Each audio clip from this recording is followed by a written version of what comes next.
Hello, नमस्कार और आदाब तमाम दोस्तों को मेरे तरफ से आपके दोस्त और गाइड इरफान की तरफ से एक बार फिर आपके साथ हूं आपके अपने चैनल एस्ट्रो एश्योरेंस पर। प्लैनेट्स इन हाउसेस और प्लैनेट्स इन साइंसेस की सीरीज में हमने सारे ग्रहों को अलग अलग भावों में और अलग अलग राशियों में भी कवर कर लिया है। हालांकि मैं एक स्पेशल सीरीज भी करता हूं उन भावों की जहां खास ग्रह बेहतर करते हैं और उन भावों की जहां ग्रह उतने अच्छा नहीं करते, और ये सीरीज मैं अलग अलग वीडियोस में करता हूं। मिसाल के तौर पर मैं आपको राहु, बृहस्पति, मंगल के बेस्ट प्लेसमेंट्स कुछ भावों में बताऊंगा और फिर इन्हीं ग्रहों के मुश्किल प्लेसमेंट्स दूसरे भावों में दो अलग वीडियोस के तौर पर बताऊंगा। इसी सिलसिले में आज हम करेंगे आखिरी ग्रह सीरीज का आखिरी planet, best placements of planets in certain houses. तो आज हम बात करेंगे केतु की, उन भावों में जहां केतु बाकी भावों के मुकाबले बेहतर नतीजे देता है। बात करें केतु की, केतु के बारे में ये कहना मुश्किल है कि वो किसी खास भाव में सिर्फ बेहतरीन नतीजे ही देता है, क्योंकि केतु त्याग और वैराग्य का ग्रह है जो आपको उस भाव के फलों से, उस राशि के फलों से, उस ग्रह के फलों से जिसके साथ बैठा है। और यहाँ तक कि केतु की दृष्टि भी इतनी पॉजिटिव नहीं होती, इसलिए सिर्फ पॉजिटिव केतु की बात करना बहुत मुश्किल होगा बिना ये ध्यान रखे कि केतु की त्याग वाली प्रवृत्ति भी साथ साथ चलेगी। और इसी वजह से जब मैं कहता हूँ केतु के बेस्ट प्लेसमेंट्स कुछ भावों में, तो वो दूसरे भावों के मुकाबले बेहतर होते हैं तुलनात्मक तौर पर। हालांकि केतु की त्याग वाली प्रवृत्ति वहां भी रहेगी, क्योंकि केतु एक ध्वजा है, एक झंडा है जो आपने अपनी पिछली पारी में अपनी जिंदगी के कुछ हिस्सों में पहले ही गाड़ रखा है, और इस पारी में उस भाव या उस राशि के पूरे फल आपको नहीं मिलेंगे। तो ये उम्मीद रखना कि मुझे किसी भाव के बेहतरीन फल मिलेंगे क्योंकि केतु वहां है, सही नहीं होगा जब तक आप ये ना माने कि केतु का दूसरा पहलू, त्याग, आपको दूर ले जाना, नतीजों को नकारना, वो भी आएगा। तो ये बात ध्यान में रखते हुए मैं बात करूंगा उन भावों की जहां केतु दूसरे भावों के मुकाबले थोड़े बेहतर नतीजे देता है, उन भावों के मुकाबले जहां केतु उतना अच्छा नहीं देता। लेकिन इससे पहले कि हम आगे बढ़े, आपसे एक गुजारिश है, अगर आप मेरे चैनल पर नए हैं या पुराने हैं लेकिन अब तक सब्सक्राइब नहीं किया है, और अगर आपको ये वीडियो दिलचस्प, मनोरंजक, ज्ञानवर्धक लगे और आपके कुछ सवालों का जवाब मिले, आपकी कुछ उलझने सुलझे और आपको अपनी जिंदगी के कुछ पहलुओं, कुछ नतीजों को समझने में मदद मिले, और अगर आपको लगे कि मेरा चैनल दूसरों की भी मदद कर सकता है, तो अगर आपको लगे कि इससे आपको फायदा हुआ है, तो आप भी YouTube को, इन चैनल्स को, इन वीडियोस को दूसरे लोगों तक पहुंचाने में मदद कर सकते हैं, ताकि और लोग भी इससे फायदा उठा सकें और इससे आपको कुछ अच्छा कर्म मिलेगा। तो कृपया अच्छे कर्म को ना टालें, अच्छे कर्म का फायदा उठाएं। बस इस वीडियो को लाइक करें, शेयर करें और मेरे चैनल को सब्सक्राइब करें। अब आते हैं केतु के प्लेसमेंट पर उन भावों में जहां वो आपको, तो मैं सीधा तीसरे भाव पर आता हूं। तीसरा भाव वो भाव है जहां केतु बाकी कुछ भावों के मुकाबले बेहतर नतीजे देता है। मैं क्यों कहता हूं कि केतु तीसरे भाव में बेहतर नतीजे देता है? पहली बात, तीसरा भाव केंद्र भाव नहीं है जहां आपको बड़ी बरकतें, बड़ी कृपाएं मिलें। तीसरा भाव वो भाव है जहां आपको उसके नतीजे पाने के लिए बहुत मेहनत करनी पड़ती है। तो जब केतु तीसरे भाव में आता है तो वो उस मेहनत को, उस एक्स्ट्रा मेहनत को कम कर देता है जो आपको नतीजों के लिए करनी पड़ती है। तो अगर आप किसी क्षेत्र में स्मार्ट वर्क कर रहे हैं, बिना रट्टू मारे बल्कि समझदारी से काम कर रहे हैं, ये जानते हुए कि क्या करना है और क्या नहीं, तो आपको बेहतर नतीजे मिलेंगे, बजाय इसके कि आप बिना सोचे समझे रट्टू मारते रहें, जो शायद राहु दे सकता है। दूसरी बात, केतु आपको दूसरों को प्रभावित करने, दूसरों तक पहुंचने, दूसरों से बातचीत करने में एक्स्ट्रा मेहनत करने से रोकता है। तो हाँ, केतु आपको इतना स्मार्ट बना देता है कि आप समझ जाते हैं कि जरूरत से ज्यादा बोलने की जरूरत नहीं। तो आमतौर पर केतु यहाँ आपको ऐसी प्रवृत्ति देता है कि आप उतना ही बोलें जितना जरूरी है, कम शब्दों में। कभी कभी आपको बहुत बोलने की जरूरत नहीं पड़ती, क्योंकि लोगों से आपका ताल्लुक अच्छा है, वो आपको कम शब्दों में भी समझ लेते हैं, कभी कभी तो एक इशारे से। तो ये अच्छा प्लेसमेंट है क्योंकि केतु आपको बिना नतीजों के एक्स्ट्रा मेहनत करने से रोकता है, आपको स्मार्ट वर्क करवाता है और कम शब्दों में दूसरों पर असर डालने में मदद करता है, जरूरत से ज्यादा बोलने से बचाता है। हालांकि अगर आप इस भाव से कमाई करना चाहते हैं, कम्युनिकेशन के जरिए, सोशल मीडिया के जरिए, तो आपको ऐसी प्रवृत्ति रखनी होगी कि आप मटीरियल नजरिए से ना देखें या ये ना देखें कि मुझे क्या मिलेगा, बल्कि ये देखें कि मैं इस भाव के क्षेत्रों का इस्तेमाल दूसरों के लिए बेहतर करने के लिए कर रहा हूँ। तो जब आप दूसरों के बारे में सोचते हैं खुद से ज्यादा, जब केतु तीसरे भाव में हो तो समय के साथ आपकी कम्युनिकेशन तेज हो जाती है, क्योंकि केतु ऐसा देवता है जिसका सिर तो नहीं लेकिन हाथ में तेज हथियार है, तो वो आपको हथियार से काटता तो है लेकिन उस भाव के गुणों में तीक्ष्णता भी देता है।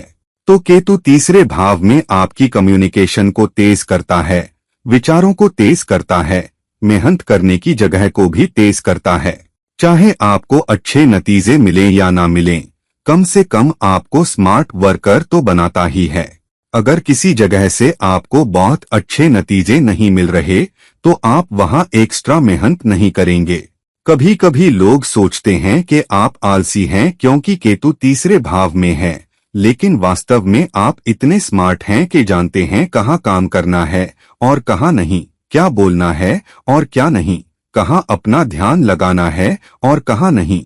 यहाँ भी अगर आप अपना कुछ कर रहे हैं, सेल्फ एंटरप्राइज कर रहे हैं, तो अगर आप बड़े नजरिए से सोचें, बड़े दर्शकों, समाज के लिए, तो केतु तीसरे भाव में और किसी भी भाव से बहुत बेहतर नतीजे देता है। केतु छठे भाव में, केतु आमतौर पर दुष्टानों में अच्छा करता है, जैसे दूसरे मैलफिक्स भी करते हैं, लेकिन केतु छठे भाव में बहुत ही स्पेशल प्लेसमेंट है। क्यों? क्योंकि छठा भाव सेवा का भाव है, दूसरों की सेवा करने का। केतु क्या कहता है? केतु कहता है कि अपना ध्यान खुद पर मत लगाओ। केतु काफी हद तक राहु की उल्टी एनर्जी है। राहु लालच है, केतु दूसरों के लिए देना, दूसरों के लिए त्याग करना है। तो केतु छठे भाव में भी अच्छा प्लेसमेंट है, जहां आप दूसरों के लिए त्याग करने को तैयार हैं, दूसरों के लिए ज्यादा करने को तैयार हैं, दूसरों की सेवा करने को तैयार हैं और इसके जरिए अपनी मेहनत का फल पाते हैं। और ये आपको बेवजह की दुश्मनी से, बेवजह की विपक्षी ताकतों से भी बचाता है जो आपकी पीठ पीछे काम कर रही हों। अगर वो करती भी हैं तो आप उनसे बहुत सावधान नहीं होते, आप उन पर ध्यान नहीं देते, कभी कभी आपको पता भी नहीं होता। तो अक्सर ऐसा होता है कि लोग आपके खिलाफ हो सकते हैं, आपकी पीठ पीछे कुछ कर सकते हैं, लेकिन वो देखते हैं कि आप बेजार हैं, आप ध्यान नहीं देते। कभी कभी आपको परवाह नहीं होती जब लोग आपके पीछे बातें कर रहे होते हैं, चाहे आपके ध्यान में आए या ना आए, आप बहुत कुछ नहीं बोलते, आप उन जंगों, उन दुश्मनी भरी बातों में बहुत नहीं पड़ते, आप खुद में रहते हैं और उसमें शामिल नहीं होते। तो समय के साथ वो नकारात्मक ताकतें या तो हार मान लेती हैं या उन्हें लगता है कि आप हिलते नहीं, आप पर असर नहीं होता, तो आखिर फायदा क्या? तो ये वो नजरिया है जो केतु लाता है। केतु बेवजह के मुकदमों, कोर्ट केसों को भी रोकता है। और केतु के छठे भाव में होने की एक और अच्छी बात यह है कि ये आपको रिश्तों से दूर नहीं करता। छठा भाव सातवें भाव से 12वां भाव है, तो ये रिश्ते के नुकसान का भाव है। तो केतु आपको नुकसान का नुकसान देता है, मतलब के रिश्ते के नुकसान को रोकता है। तो केतु यहाँ आपको दूसरे व्यक्ति की चुनौतियों के बारे में बहुत नहीं सोचने देता, और इसलिए भले ही बड़ी चुनौतियां हों, बड़े मुद्दे हों, आप बिना सोचे रिश्ता तोड़ने या हिस्टेरिकल होने के बारे में बहुत नहीं सोचते, ये मेरे काम नहीं आया या वो तुम्हारे काम नहीं आया। अगर ब्रेकअप होता भी है तो आमतौर पर वो दूसरे व्यक्ति की वजह से शुरू होता है, या दूसरे व्यक्ति द्वारा धकेला जाता है, या आप पर मजबूरन थोपा जाता है, जहां फैसला लेना ही पड़ता है, आपके पास कोई रास्ता नहीं बचता। तो यहाँ केतु आपको बेवजह की दुश्मनी, बेवजह की चुनौतियां, बेवजह की उलझने, बेवजह दुश्मन बनाने से बचाता है। आपको कड़ी मेहनत करके, दूसरों के लिए ज्यादा करके सेवा करने में मदद करता है और आपका कर्म ऋण कम करने में मदद करता है, क्योंकि छठा भाव भाग्य भाव भी है और इसलिए केतु छठे भाव में सेवा के नजरिए से बहुत अच्छा करता है। और ये एक धीमी विकास वाला प्लेसमेंट है, लेकिन निश्चित रूप से आपको लंबे समय में ऊंचे इनाम, आध्यात्मिक इनाम भी देता है। केतु के छठे भाव में होने के साथ यकीनन आपके लिए एक स्पेशल प्लेसमेंट है। केतु आठवें भाव में भी बहुत अच्छा प्लेसमेंट है, क्योंकि केतु मोक्ष भावों में अच्छा करता है। केतु त्याग का ग्रह है।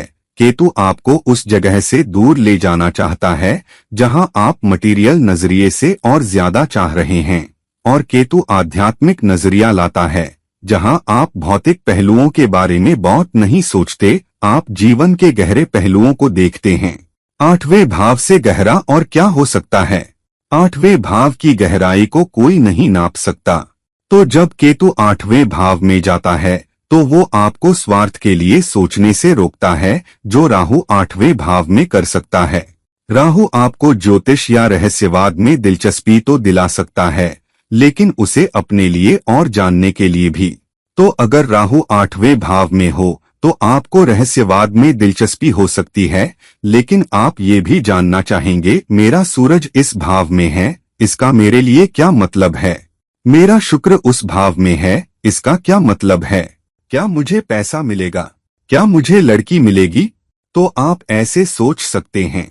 राहु आपको गहराई से सोचने पर मजबूर कर सकता है, लेकिन आध्यात्मिक स्तर पर आप जीवन के बड़े गहरे सवालों के जवाब चाहते हैं। अस्तित्व, चीजें ऐसी क्यों होती हैं, चुनौतियां क्यों आती हैं, जीवन में कुछ चीजें आसानी से समझ में क्यों नहीं आती।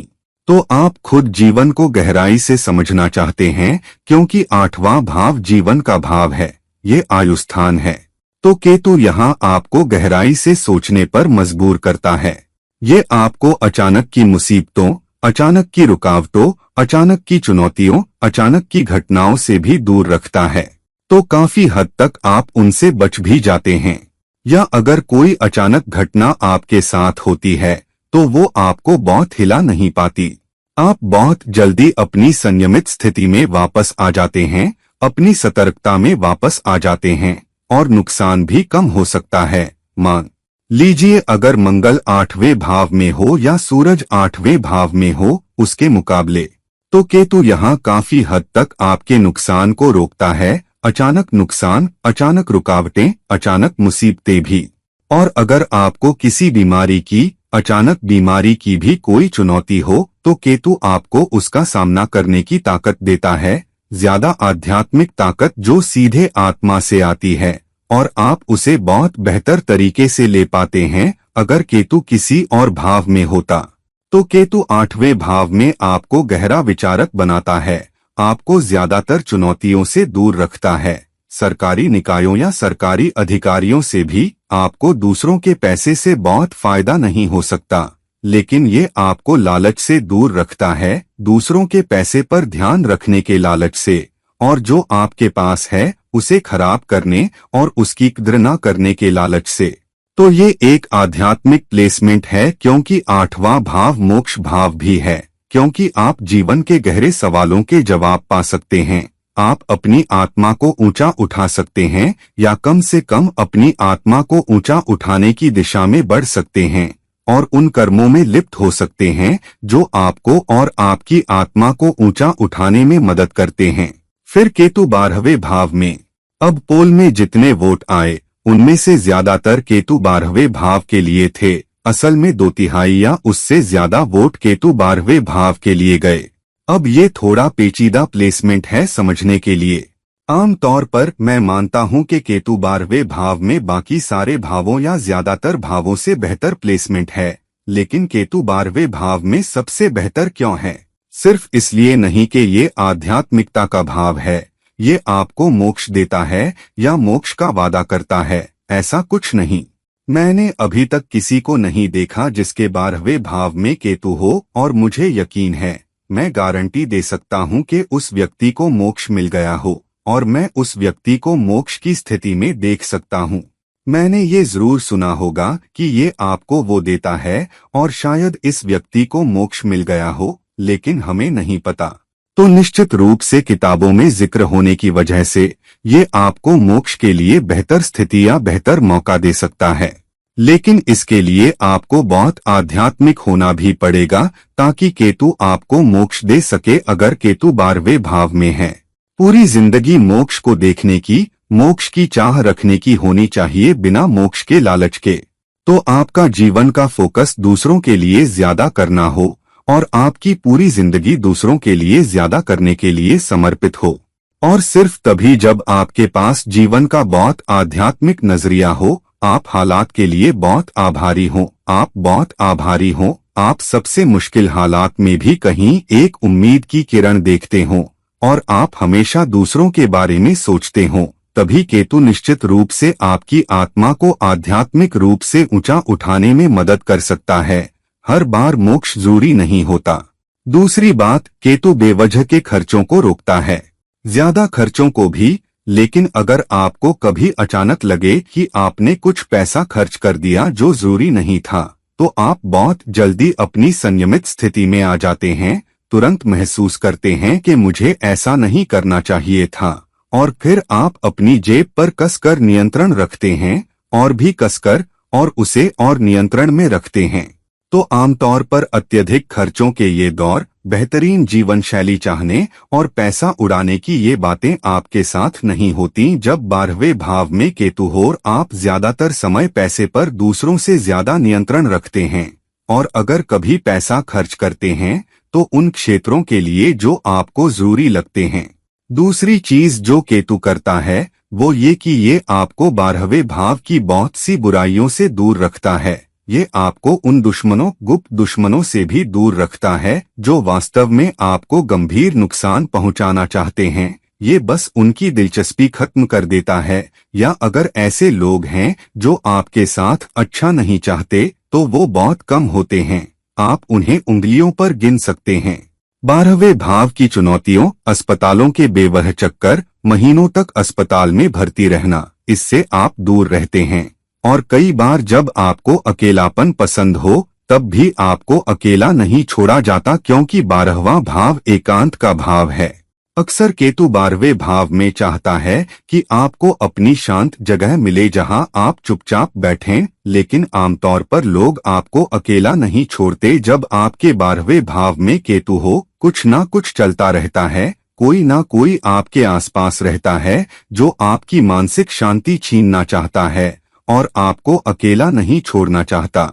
ये विदेशी भूमि पर जाने और अच्छा करने के लिए भी अच्छा प्लेसमेंट है। अगर आप विदेश सिर्फ लालच के लिए नहीं जाना चाहते कि मुझे बहुत पैसा कमाना है, बल्कि आप विदेश इसलिए जाते हैं क्योंकि आपको लगता है कि आपकी जिंदगी बेहतर होगी। और केतु 12वें भाव में होने पर भी कई बार आपकी जड़ें आपके मूल स्थान या जन्म स्थान से पूरी तरह नहीं कटती, कुछ जड़ें हमेशा जुड़ी रहती हैं। और आप पाएंगे कि केतु 12वें भाव में होने पर आपके पास जीवन का आध्यात्मिक नजरिया भी होता है, आप हमेशा वापस देना चाहते हैं। और आमतौर पर मैंने पाया है कि केतु 12वें भाव में समाज के लिए, दूसरों के लिए ज्यादा करने के लिए ये सबसे अच्छा प्लेसमेंट है, एक मजबूत विरासत छोड़ने के लिए, अपनी मिसाल छोड़ने के लिए। लेकिन पैसे या दान या चैरिटी देने के मामले में ज्यादा करना, ये सबसे अच्छे प्लेसमेंट्स में से एक है। ये आपको बेवजह के दान और बेवजह की चैरिटी से रोकता है जहां जरूरत नहीं। ये आपको और समझदार बनाता है कि आप दूसरों की सेवा कैसे करें, दूसरों को दान कैसे दें, आध्यात्मिकता को कैसे देखें, और आपको आध्यात्मिकता के बारे में मटीरियल नजरिए से ज्यादा संयमी बनाता है। बहुत सारे लोगों में आध्यात्मिकता का दिखावा ज्यादा होता है, असल में आध्यात्मिक होने के बजाय। तो कुल मिलाकर केतु के बेहतरीन प्लेसमेंट्स में से एक 12वें भाव में है। मैंने केतु के बारे में उन भावों में बात की जो मेरे ख्याल में आपके लिए दूसरों के मुकाबले बेहतर भाव हैं। कृपया देखें कि आपकी कुंडली में केतु किस भाव में है। ये भी देखें कि उसकी कौन सी दशा चल रही है, क्या वो किसी और ग्रह को ग्रहण कर रहा है, कौन से ग्रह उस पर दृष्टि डाल रहे हैं, केतु किन ग्रहों या भावों को देख रहा है, और समग्र प्लेसमेंट्स के आलोक में फिर समझें कि केतु का उन भावों में प्लेसमेंट आपके लिए क्या मतलब रखता है। तो दोस्तों, इस वीडियो को लाइक करें, शेयर करें। और अगर आप मुझसे व्यक्तिगत परामर्श चाहते हैं तो कृपया नीचे दिए गए लिंक्स पर मुझसे संपर्क करें। किसी और समय किसी और वीडियो के साथ ये हैं आपके दोस्त और गाइड इरफान जा रहे हैं। नमस्कार।